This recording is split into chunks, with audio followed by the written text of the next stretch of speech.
So, all the strife that's going on in Europe, particularly in France right now, with the yellow vests or the yellow jackets, upset with the government, planning overthrows. It's all over Europe. It's not just France. And then what happened? Was it a few weeks ago? I believe it was, or was it a month ago? And Angela Merkel, Angela Merkel, the Chancellor of Germany, was forced to no longer run for office or run for leadership of her party. Thereby, she will no longer be Chancellor of Germany in 2021, probably earlier. What caused all this? Now, I have gone to the scripture many, many times talking about this. And so I will go to screen share here and bear with me for a second. We're going to get right to this.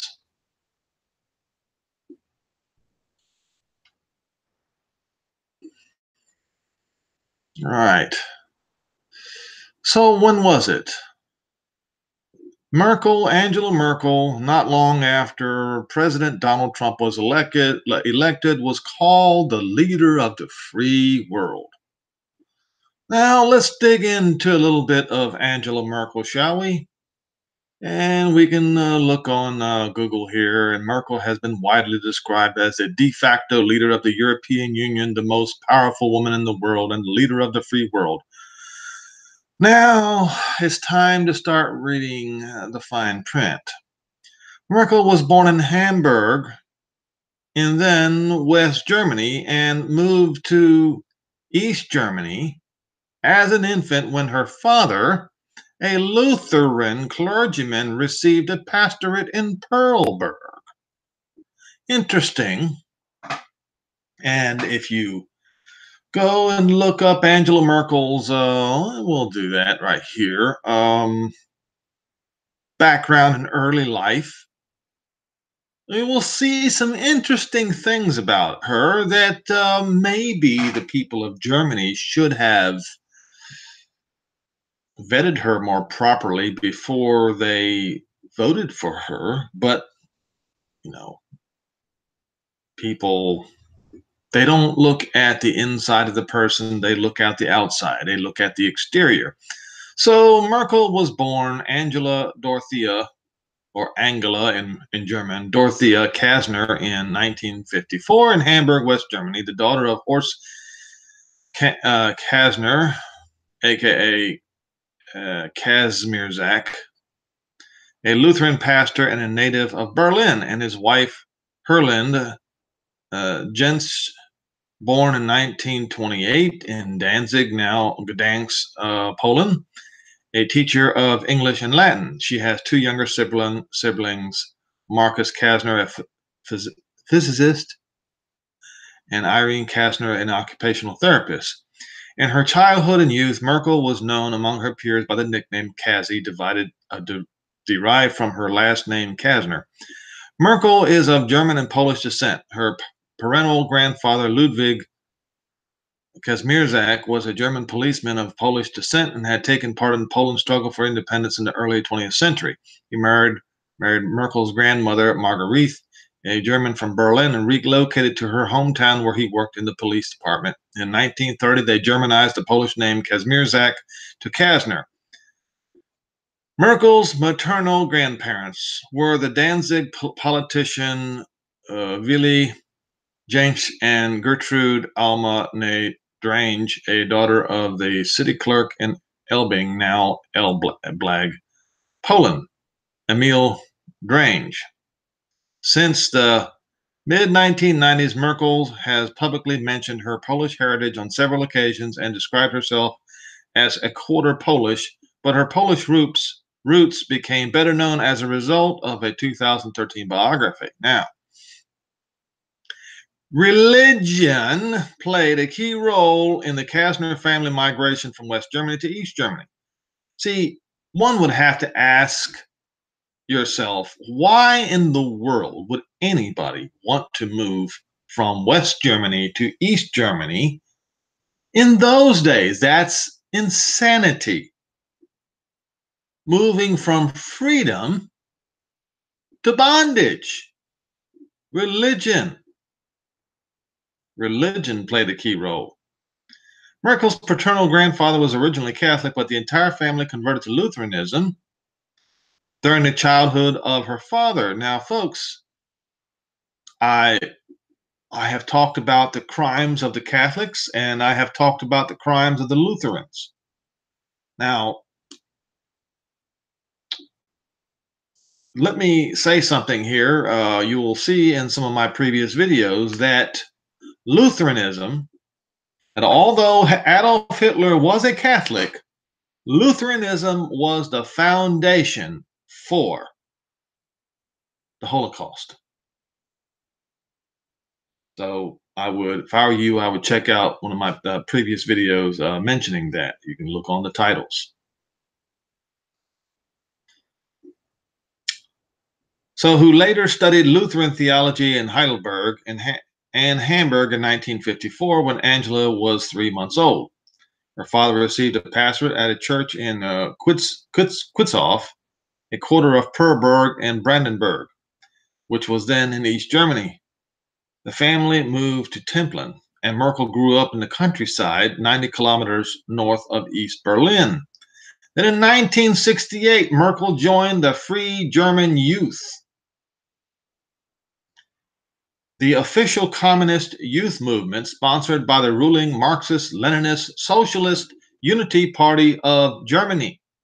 Membership was nominally voluntary, but those who did not join found it difficult to gain admission to higher education. So what people would do is sacrifice their morals, their integrity, their soul to the Socialist Unity Party of Germany, which is Marxist Leninist, in order to gain admission to higher education. And she was one of them who did that. Yes, she sold her soul to the communists to gain admission to higher education. Well, that should disqualify anybody from being in politics in the free world, period. But as you see, politicians are never vetted properly.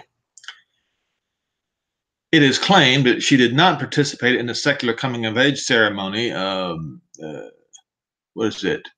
Jugendwie. However, it was common in East Germany, which was common in East Germany. Instead, she was confirmed. During this time, she participated in several compulsory courses on Marxist-Leninism, with her grades only being regarded as sufficient. Now, later at the Academy of Sciences, she became a member of its FDJ Secretariat. According to her former colleagues, she openly propagated Marxism as the Secretary for Agitation and Propaganda. However, Merkel has denied this claim and stated that she was Secretary for Culture, which involved activities like obtaining theater tickets and organizing talks for visiting Soviet authors. She stated, "I can only rely on my memory. If something turns out to be different, I can live with that." Well, that statement right there proves she's lying. If something turns out to be different, I can live with that. See, this is double talk here. Everyone knows what their memory is in their youth. They know exactly what they did. If something turns out to be different, I can live with that. Wow. Okay, so apparently she was propagating Marxism as the Secretary for Agitation and Propaganda. Yes, folks, this is what Germany voted for. A Marxist, a Leninist, a Stalinist. So, Look, she was even educated at Karl Marx University, where she studied physics from 1973 to 1978. Now, of course, everybody knows how she rose to power. And do you think for a minute, folks, that she would have abandoned her Marxism, Stalinism, Leninism after the fall of the Berlin Wall? Hardly. Let me show you something. Population transfer in the Soviet Union. Now, you can go to Wikipedia and look through this yourself, but when you read this, I will just read the beginning of it.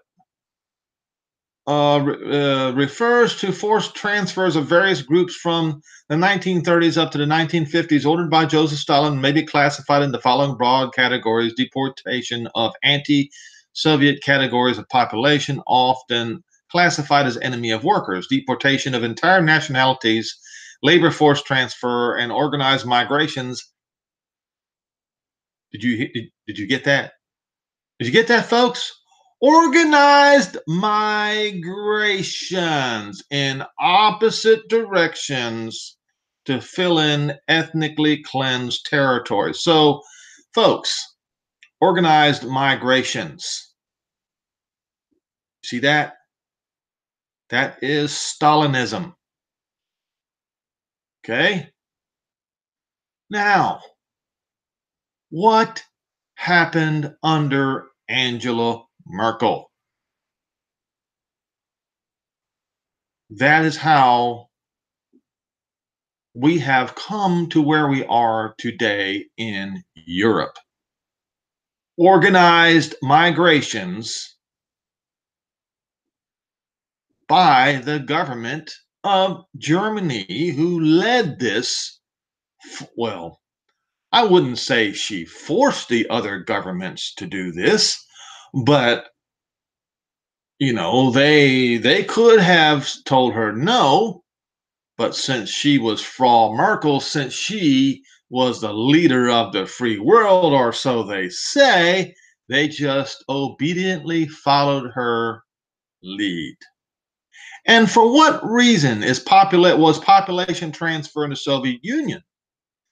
It was to strengthen the position of the Soviet government and put down opposition. You see. Now, as I have mentioned, is either Daniel 2. I believe it's Daniel 2. Yes. Daniel 2, verse 40, talks about these four kingdoms that King Nebuchadnezzar saw in a dream. Verse 31, you, O king, saw and beheld a great image. This great image was whose brightness was excellent, stood before you, and the form of thereof was terrible. This image's head was of fine gold, his breast and his arms of silver, and his belly and his thighs of brass, his legs of iron, his feet part of iron and part of clay. You saw till that a stone was cut out without hands, which smote the image upon his feet that were of iron and clay, and broke them into pieces. Then was the iron, the clay, the brass, the silver, the gold broke into pieces together, and became like chaff of the summer threshing floor, and the wind carried them away, that no place was found for them. And that stone that smote the image, became a great mountain and filled the whole earth. So this stone, the stone of Jerusalem, is going to strike the toes. And when it happens, the whole thing comes crashing down, and the people will be completely displaced and will have no place for them to go. Very interesting. As I mentioned, that Angela Merkel, for some reason, caused the Kingdom of Iron, which is Europe, to be mixed with miry clay. For what reason did she do this, other than to fulfill the words written in Daniel 2? Well,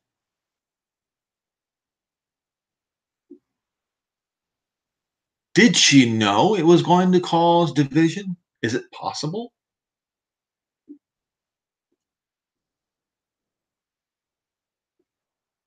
Vladimir Putin, his KGB career. In 1975, Putin joined the KGB and trained at the 401st KGB school in Okhta, Leningrad. After training, he worked in the Second Chief Directorate for Counterintelligence before he was transferred to First Chief Directorate when he monitored foreigners and consulate officials in Leningrad. From 1985 to 1990, he served in Dresden, East Germany. Oh, well, that's only 120 miles from East Berlin, where Angela Merkel worked. And incidentally, folks, Angela Merkel is very fluent in Russian. So he used a cover identity as translator, Masha Gessen, a Russian American who has authored a biography about Putin, claims Putin and his colleagues were reduced mainly to collecting press clippings, thus contributing to the mountains of useless information produced by the KGB.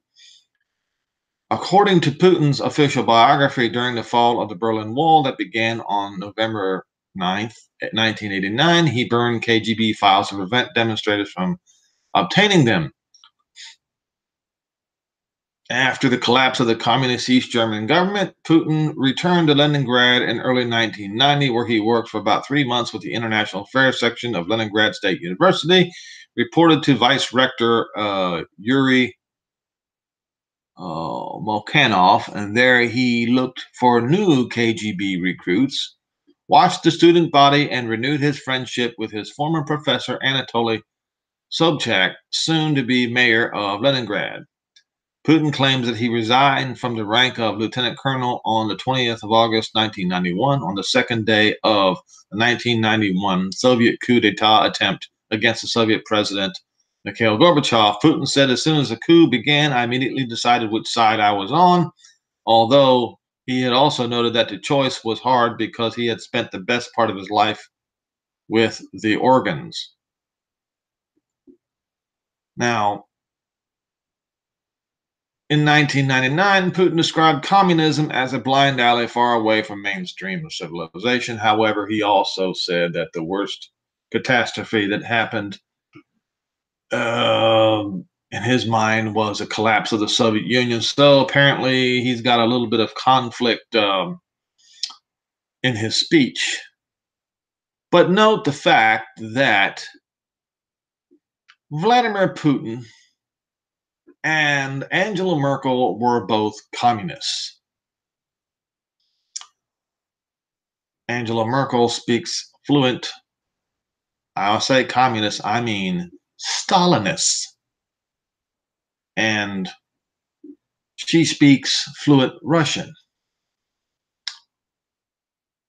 So the question is, was Angela Merkel's allegiance to Germany, was her allegiance to Europe? Or has her allegiance always been and still now to the old Soviet Union? Well, if you've noticed, Europe is naked. Europe has no way to defend itself against the Soviet Union, or against Russia, I should say. Europe today seems to be siding with Iran and Russia concerning the Joint Comprehensive Plan of Action. Europe led by who? By Frau Merkel. You know, Merkel, the, oh, what do we have here? Author John Ward, Angela Merkel isn't a sleeping commie agent. She was not and never has been the minor role wallflower she pretends to have been under Honecker's Stalinist DDR. Even have pictures of her with the top Stasi agent, Osten. Interesting, isn't it? It could very well be, folks, that she pulled this stunt as prophesied in Daniel 2, part of iron and part of clay. Um, let's see here. We'll go down here to verse 40. The fourth kingdom, that's Rome, shall be strong as iron, for as much as iron breaks in pieces and subdues all things. As iron that breaks all these, it shall break into pieces and destroy. And whereas you saw the feet and the toes, part of potter's clay and part of iron, the kingdom shall be divided. Was this deliberate? Well, who stood to benefit from this, folks? Hmm? Well, it appears that the Russians stood to benefit from it. And you see, if you read Ezekiel 38 and 39, it is the northern army that will have to be defeated.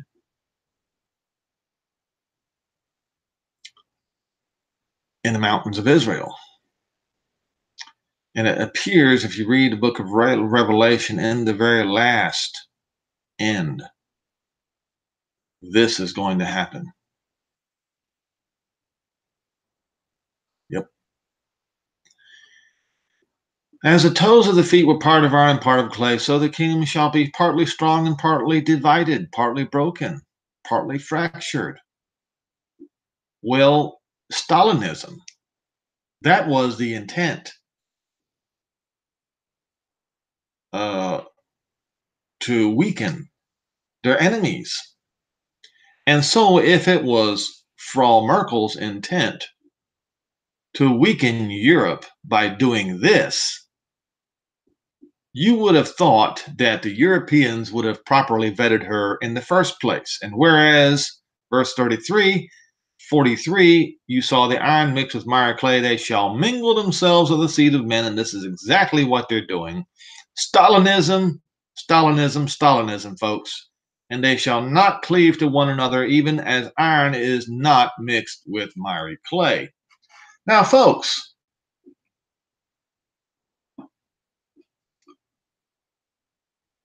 Russia did this, like I said, in the 1930s to themselves. And now Europe has done it to themselves.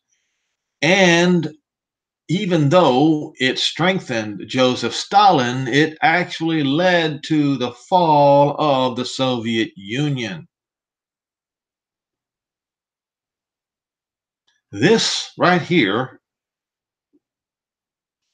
will also lead to the fall of Europe.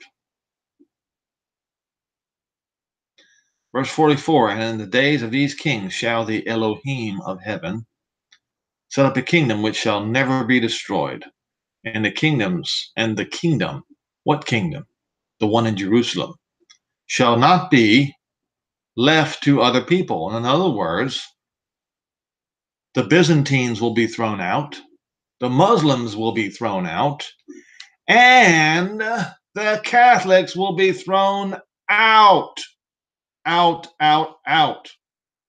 But it shall break in pieces and consume all these kingdoms, and it shall stand forever. For as much as you saw that stone was cut out of the mountain, what mountain? Jerusalem is that mountain, was cut out of that mountain without hands, and that it broke in pieces the iron, the brass, the clay, the silver and the gold, and the great Elohim has made known to the king what shall come to pass hereafter, and the dream is certain, and the interpretation thereof is sure. Now remember, when you read up here,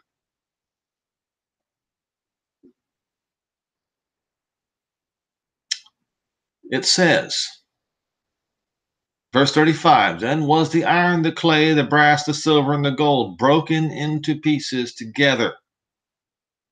In other words, this is going to cause a total collapse of civilization, not just Western civilization,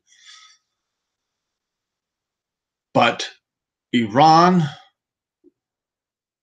Iraq, the Byzantines of Moscow and Turkey, and Greece, and all the European nations are all going to come crashing down together.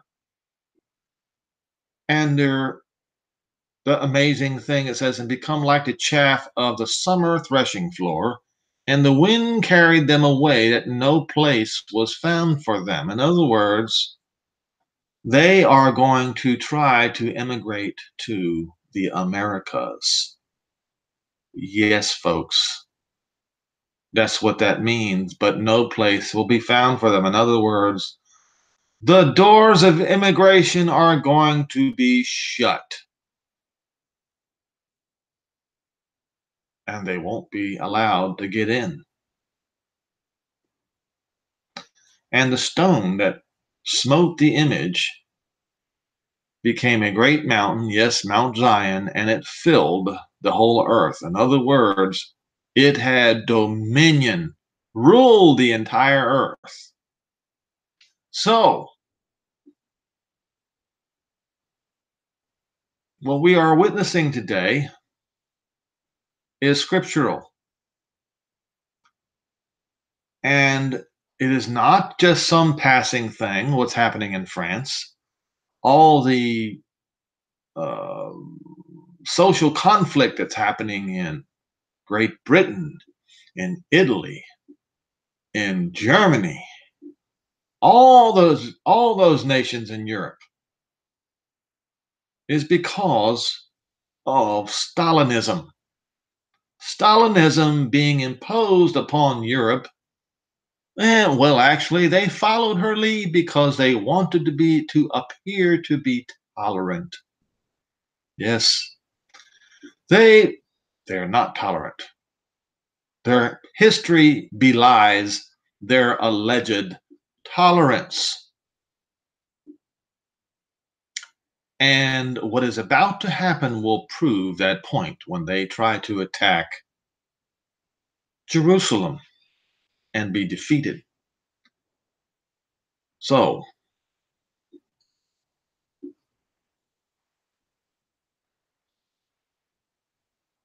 I'm just telling you now, this is not a passing phase here. I don't believe it one bit. I believe this is scripture being fulfilled. I believe that Jerusalem is about to rise and that Rome and all the kingdoms before it are all about to fall, come crashing to the ground.